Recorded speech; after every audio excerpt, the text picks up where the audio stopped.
All right. Got you. So, okay. Hello, everybody. Welcome to Insight Plug. Today's guest is an award-winning actor and producer, Damian Chao.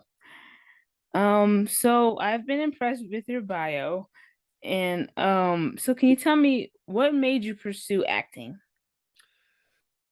Um, when I was in high school, um, I liked drama, obviously, and I wanted uh, to do drama, but I was too shy to actually take the class to take drama itself.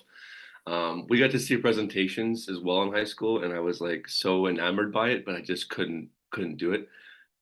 So when I was in so when I finished school, I knew that I wanted to be an actor, but I didn't know how.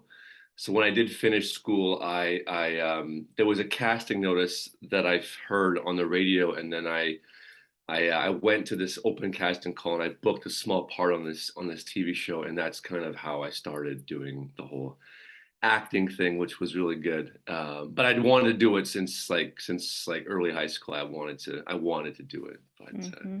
yeah, And it's interesting because I've heard other actors are introverts as well or are shy. right. It sounds like deja vu. Yeah. Um, so yeah, so what would you say is your greatest achievement in your career working in the entertainment industry? Um, my greatest achievement, I think it's I produced a couple films, three films, with a friend of mine, and I think that would probably be my biggest achievement because you create something, like you don't get cast in something, you start from the bottom, so there's a script, and we Hmm. work together to he wrote the script, but we collaborate on the character and the script, and then finding the money to get it made, and then the casting and the crew, and yeah, we made a film in a feature film in just 2019, like a month before the pandemic like started in America, in North America. Hmm. And we the whole shoot was shot in BC, in a different province from where we were. The director came from the UK, and so we all traveled down to this place from all over different places in Canada to come and be a part of this production. And so we are staying in motels, and we were doing this production, and it was a lot of work.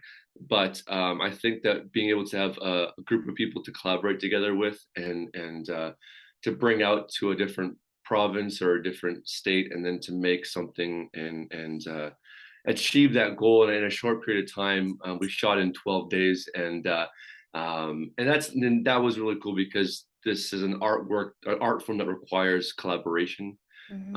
We're not sculptors or painters, or we have to do things together with people to create something. So the collaboration, teamwork is always essential for any production. But it was great to have such a great intimate team for this production. And so yeah, the films I've made as a whole, as a producer and as an actor together with my friends, has been really rewarding for sure. Was the movie called U-17 or something like that? Right? Yeah, we did. Yeah, we shot U-17. Like maybe 7 8 months before we shot this other one called Paris's Apple. Okay. Yeah, and so that was the two. Yeah, yeah, So what great. do you like about acting? Um, I like that I'm able to that I'm able to play someone not myself. Like it's I feel a little bit like shy in my own shoe, in my own like some a little bit, and a bit of an introvert myself, and I think that being able to step into another character's shoes and try to become someone else, even though you are always still yourself, but try to become a different kind of person as a character, is the most rewarding thing for me. I think it's like when I'm myself, I'm nervous and I'm kind of shy, but when I'm like a character, I feel very comfortable in their skin. Yeah. which is very interesting to see.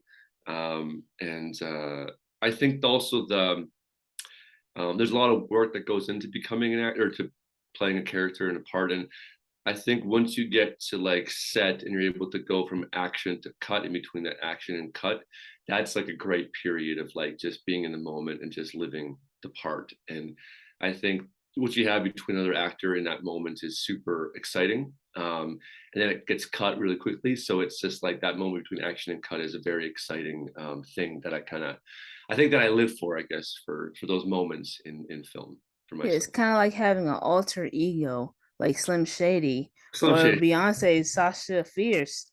right? Um, Very true.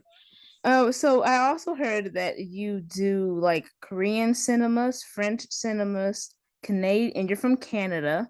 Yes. So what is the difference between Korean cinema, French cinema, Canadian cinema, and American or United States cinema? Sure, sure. Yeah, I do like European films and films in Asia and stuff like that. I think I like films in North America, of course, as well. I think that um, there's a thing with them. I think there's a lot of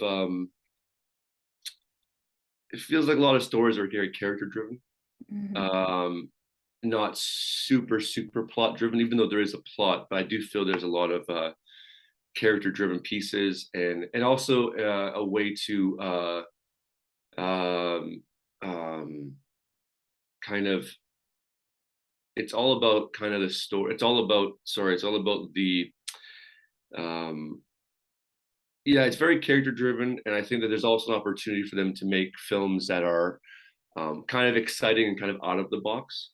Um, like Jean-Luc Godard just passed away, and a lot of his films, he was the like kind of big inventor of French New Wave cinema, which kind of started a big revolution for New Wave across different countries. And I think that just like Korean New Wave cinema, I think like with Kim Kai-duk and people like other people like them, that they're just there's a whole like, they do like kind of longer takes. Something is like cut. Like you'll see the person enter maybe the room and walk across the room and get a glass of water and then back, and then maybe they'll still go or they'll cut.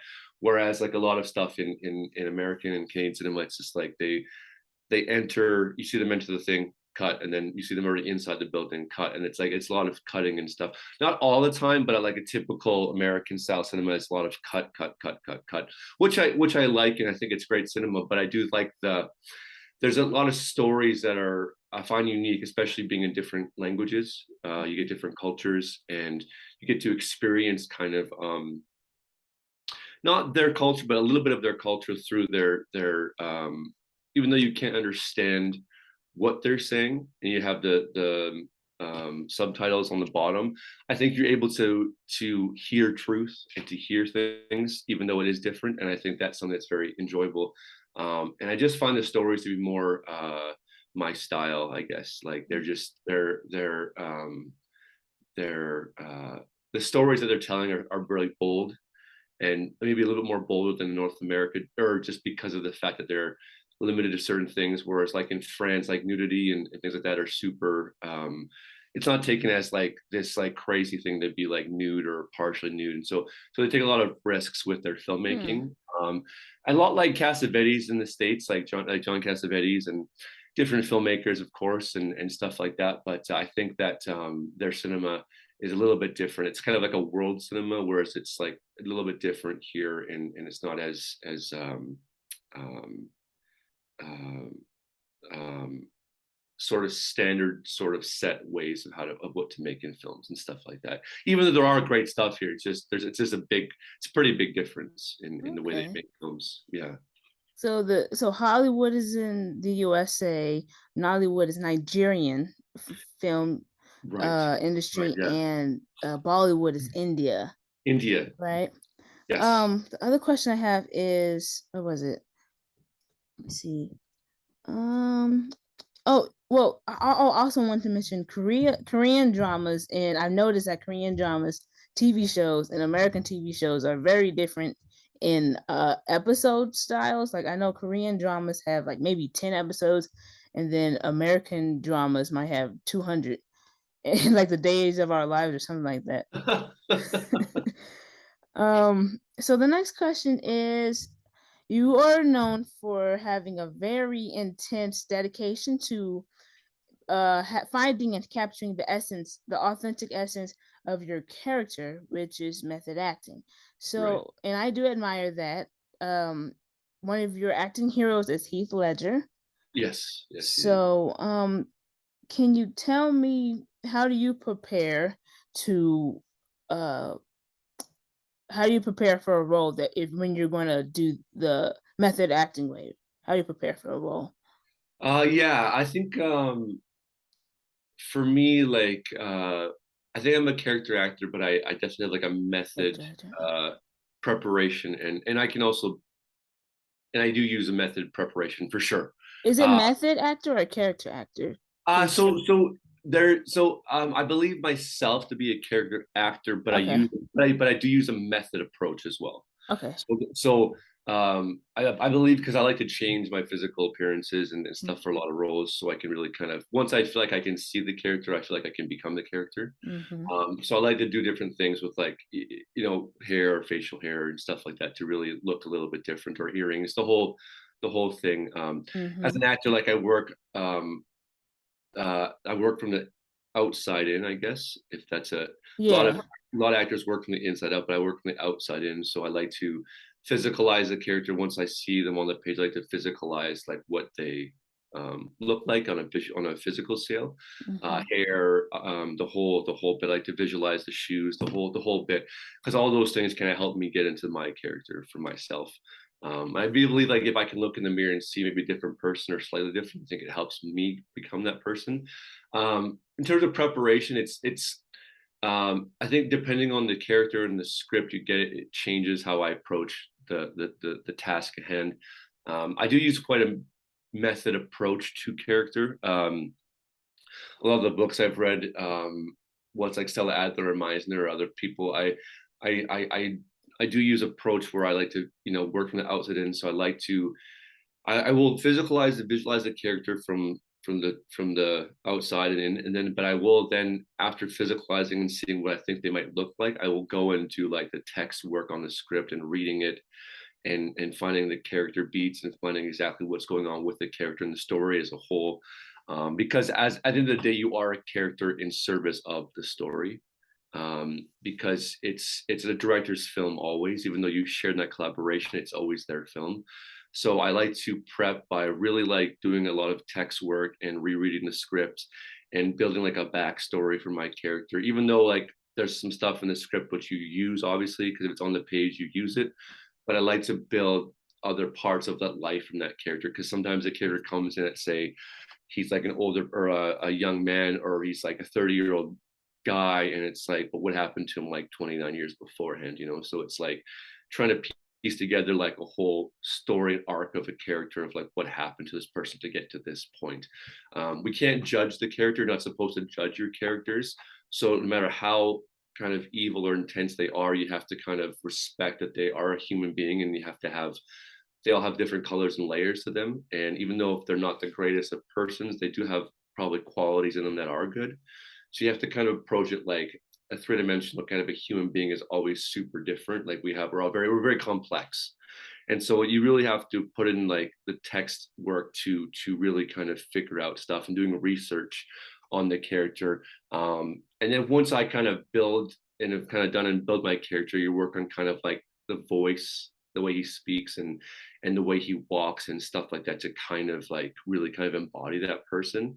I've taken it to another length where like I've like walked like this person and kind of talked like him for like a long time before I got to Mm. set, maybe too long, like a few months in preparation. So I think certain roles require a lot of focus and a lot of dedication, and some don't require as much kind of like um, everyday living into it. Even though I like to kind of feel that process and really experience what they're going through before I get to set, I think it's also important that depending on the script, if you don't have to do it and it can work for you, then maybe you should try that method as well. Yeah. Mhm. So I don't do it for every job. It's just depending on the circumstances of the job itself. Okay. Yeah, Because I've heard some I've heard of other actors who were as intense with this, such as Michael B. Jordan for his role as Killmonger in the Black Panther. He said he yeah, had to seek therapy for that. right. Who else? Austin Butler, who played Elvis in the Elvis movie. Yeah, He still has mannerisms as Elvis, and he talks, walks like Elvis. I right, think he does live recordings of Elvis songs for the soundtrack as well. So right. he sings like Elvis as Mhm. well. And it's been in for 2 years. So he said if you develop a habit for 2 years, you're going to embody it. So um Yes, yeah. the This is very question true. is, and also Will Smith in the Pursuit of Happiness, Jaden Yes, yeah. Smith has So said good. one time, Yeah, Will Smith's so good. yeah, and Jaden Smith on doing a interview doing the Ellen DeGeneres show, he was saying that Will was so into the character that Will Smith was so into the character,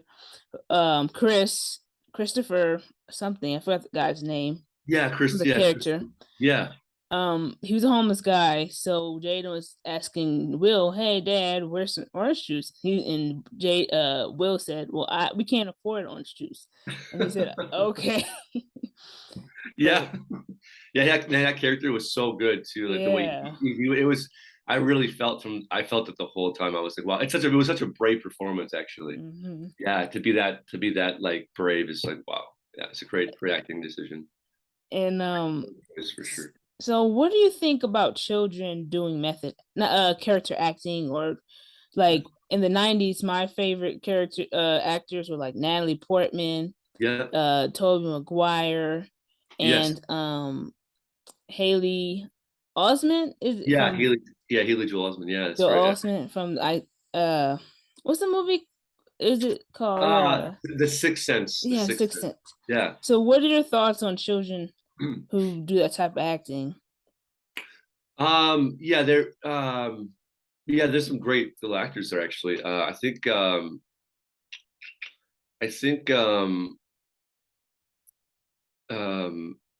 they shouldn't take it too. I mean, they gotta there's yeah, because their performances were pretty good, like especially in that film in The Sixth Sense. I mean, he was so good. And Natalie Portman was so good as a young child. She was so good in her roles. And Toby, of course, was great. I think that they have to have fun on set. Like they have to Mhm. enjoy, like, because it's at the end of the day, like it is a job, and I think that they do, especially as younger, like as kids and children, child actors. I think they have to understand that it is a job at the end of the day, but they don't have to like be super serious all the time, and they can have fun while doing it, and they need to be treated pretty well, like on set as well as while they're not on set, because sometimes they'll be doing homework too, depending on how their age, and I think they can't overwork a certain amount of hours, of course, and they have to have a guardian on set, which is important. And I think that they, depending on the material, like there does need to be a little bit of a focus. I don't think they should be constantly like worrying about this and worrying about that, but I think that there has to be a bit of a focus and a structure in place. Um, I know that Toby was working on a film with Was it Leo yeah, DiCaprio? Leo DiCaprio, yeah, and it was with Robert De Niro. I think I was, but I just can't remember if it was like This Boy's Life, or I can't remember what it was called. Um, and maybe Ellen Burt, and yeah, I can't remember who was in it. But I know that they were both in it together, and Leo had a bigger part than Toby. I think Leo had like the main kid part, and he was they were messing around with each other, and Toby was kind of messing around with Leo, and they were getting ready for like a bigger scene. And the director came over and was like, "Hey, leave him alone. Like Toby, just leave him alone for a bit, and blah blah blah." Because he says, and Toby's like, "Oh, what's going on, man? We're just having fun." He's like, "Yeah, but sometimes there's room to be fun. There's room not to have like a super lot of fun, because there's a focus needed for certain things on set." It wasn't like mean or anything. He was just telling him Yeah. to give him time, right? And what he was saying was, something that Leo sticks to today, and it's something that I really live by too, is this mantra where he said, like, no, you go over there and you focus and you study and you think about what's going to happen in this scene. You think about it. And I think he had to have a big breakdown scene of something of some sort. And he told him, no, an actor focuses, an actor focuses, and an actor is he studies and he focuses on his task. And he said, pain is temporary, film is forever. So that's a great mantra, because what essentially means is sometimes in film, it's not exactly the funnest time. There's a lot of times you have to go through hard emotions and things you have to do to get to yourself to a certain level, to get something happening, to get something to go and move in this next scene, to really bring that heat that needs to be done to accomplish that goal for everyone. And I think that the mantra pain is temporary, film is forever really means that you have to focus on certain times to really bring the goods, because film at the end of the day is forever. And so he really said that that was a really big turning point for him as an actor, and that he really understood like he had to be more focused and depending on certain things. And I think that really changed him to become actually quite a serious actor at a young age. That kind of from that director really changed his mindset. And I think Toby, because they're like best friends even to this day, and I think that he learned as well, like, okay. And so he I think they really kind of understood, like, you can have fun, but there's a time and place where you can have fun, there's a time and place to be very serious about the craft. And I think they both kind of at that time kind of realized, okay, this is like, isn't just fun being on tennis, it's also like work, and it's a craft, and it's an art you have to really dig deep for and be serious about, because at the end of the day, out of all the glitz and glamour, it is a job. Yeah. Mm-hmm. Yeah. Speaking of Leonardo DiCaprio, he played a autistic kid in the movie Gilbert Grape. That's not the whole Yeah. title. Yeah, I think With it's, yeah, What's Eating Gilbert's Grape. well, Or was eating Gilbert Grape, and yeah, yes, yeah. Johnny Depp plays Gilbert Grape, and Leonardo plays his autistic brother. Now, Right. in the 90s, I did notice that there was a lot of actors and actresses that played who were actors and actresses who are not autistic playing autistic people, such as Leonardo, Right. um, Jessica, is it Jessica Haley Swank? Haley Swank Oh, from Yeah, Boys Don't Cry. Hilary Swank. Yeah, Hilary Hilary Swank. Yeah, Swank Boys from Don't Cry. Boys Yeah, Don't Cry. yeah. Rosie O'Donnell from I don't know what movie, but she plays someone who's autistic as well, and Sean Yeah, Penn from I Am Sam. that's right. Yes, that's right. So, what is your thoughts on actors who play something that they're not to that extreme? Also, um, and even actors who play characters of a different nationality Right. who are political figures, like British Americans playing African Americans or Black Americans, because some people Okay. were saying that had a problem with it because of yeah, it's acting, but it's I don't know, it's something different when you have. So, what are your thoughts on that? On yeah, Yeah, like, yeah, I think okay, yeah, I think being like LGBT. BTQ, Yeah, yeah, yeah.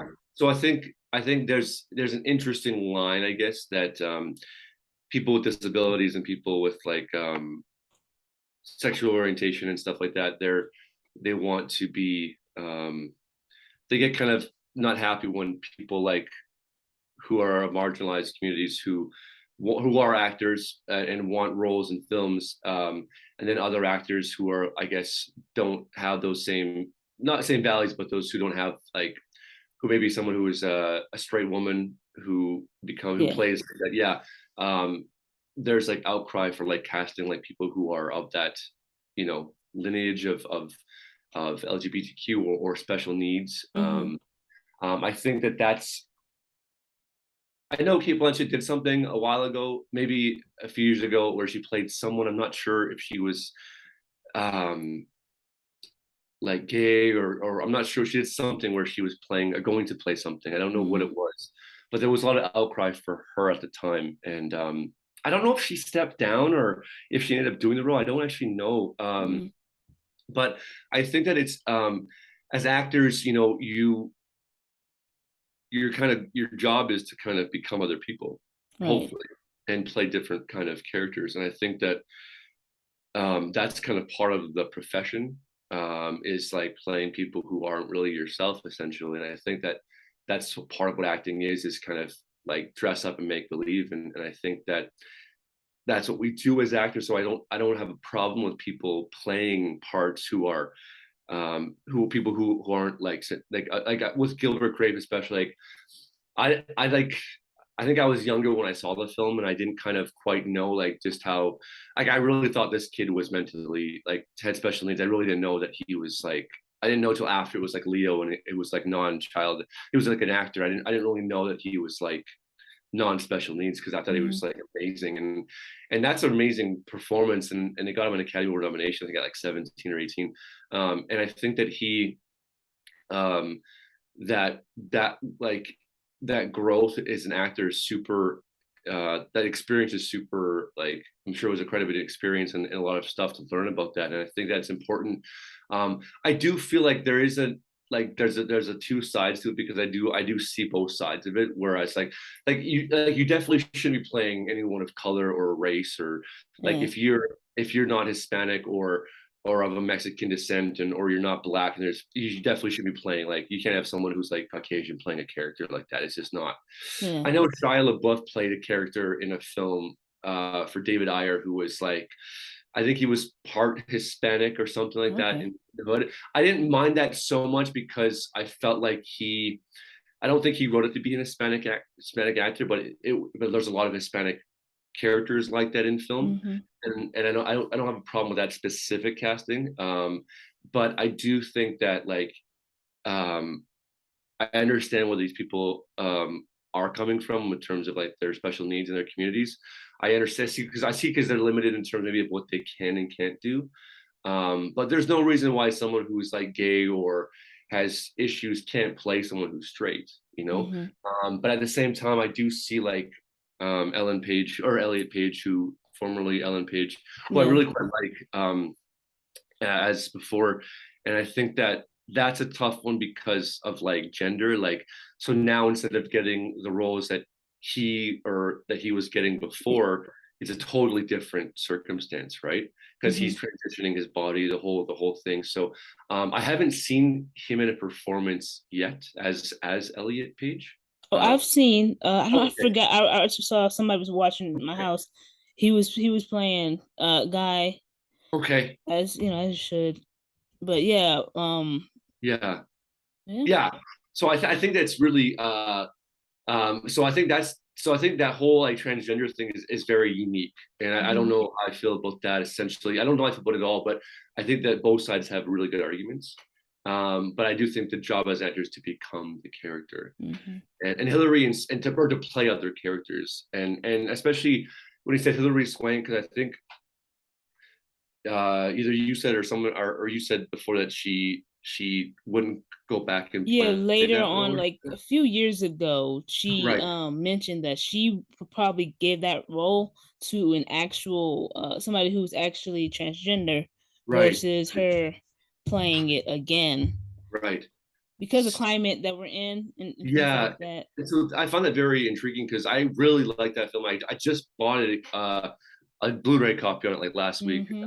and I really like the film. I mean, it's intense material, but it's a very great film, and Hmm. um, the fact that she would say that is pretty like that carries a lot of resonance, and I think that I don't know how I would feel if I was like played a character before, but I do see where she's coming from, and I see both sides, but she was so good in that film that I'm like, oh my gosh. And she won an Oscar for it, her first Oscar. Okay. And so I just like, wow, it's like, it was so good. And I just like, that she wouldn't play it now is very interesting. So I do see both sides and it's very hard. I think the racial issue though is like, for sure, like you can't, if you're not like of that, like you can't play race. Like you can't, it's just not right to play someone who's not of that like lineage for sure. Yeah, Okay.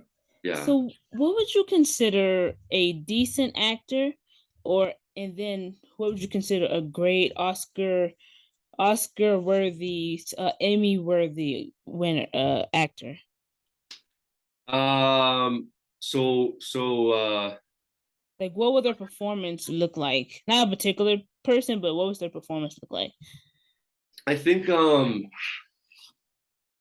I think a lot of actors who who've been working for a long time or haven't really got like that like opportunity to really like showcase a full range of their of what they can do. Because a lot of I think a lot of actors have to have a natural ability, like an athlete or a violinist, or people play musicians or in bands, and they have to have a natural ability to be able to really like play well and to be great athletes. I think work ethic has a huge thing to do with performance, and as an actor and natural ability. I think you have to have that natural ability to get better. But I think what separates the great actors and the good actors and from and I guess the Oscar and Emmy winning actors is um, you gotta have. I believe in God. I believe in God given talent. I think that you can suck at first, like I sucked so bad when I first started, Okay. but but you through repetition I got better. But I think that there was a natural ability that I was given because I played sports a lot in my life, and I was not the greatest athlete. I was far from a great athlete. Wasn't very good. I tried hard, but I wasn't very good. So when I did this acting thing, I found that I found like something that I kind of was like, oh, I think I maybe have something with this.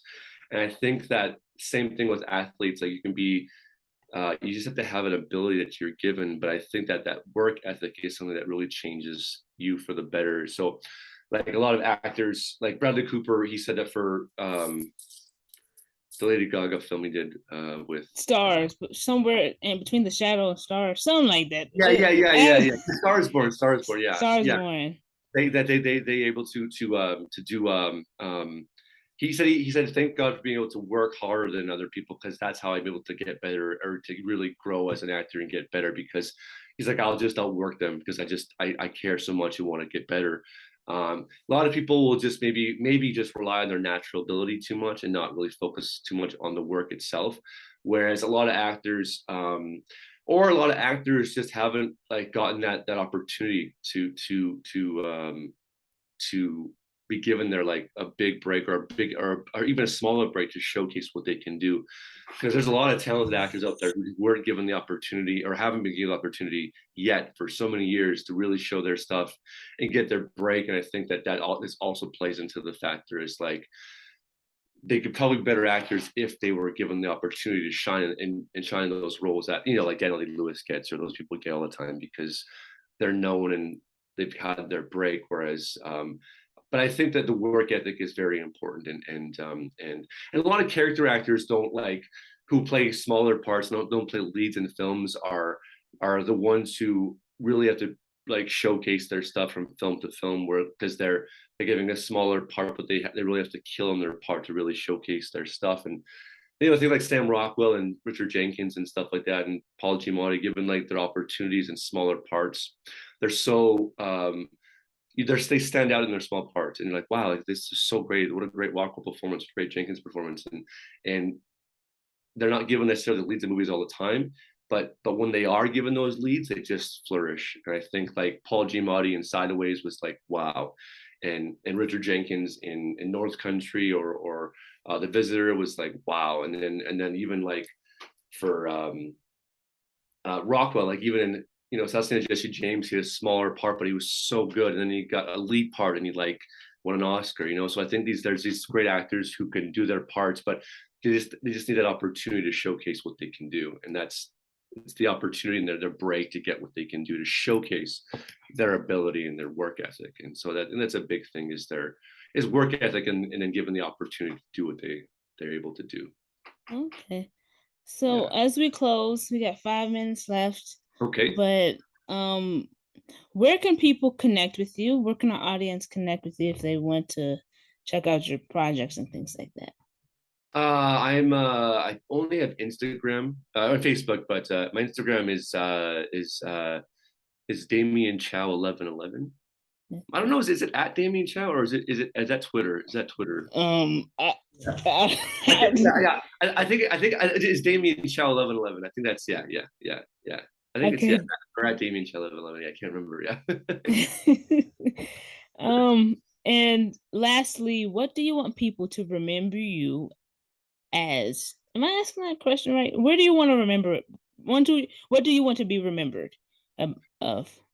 Oh yeah. Oh, I see. Okay, yes. So I yeah, I do have this like uh fantasy of like well like I of grandeur of like being like remembered forever for my work. Hmm. Like a James Dean thing like where he he's been gone for so long and he died so young, but like I think even in today's world like a lot of people even if like they're of like the TikTok generations that there's still no I think they know of the name of James Dean. They Hmm. might know what he looks like, but they know of the name.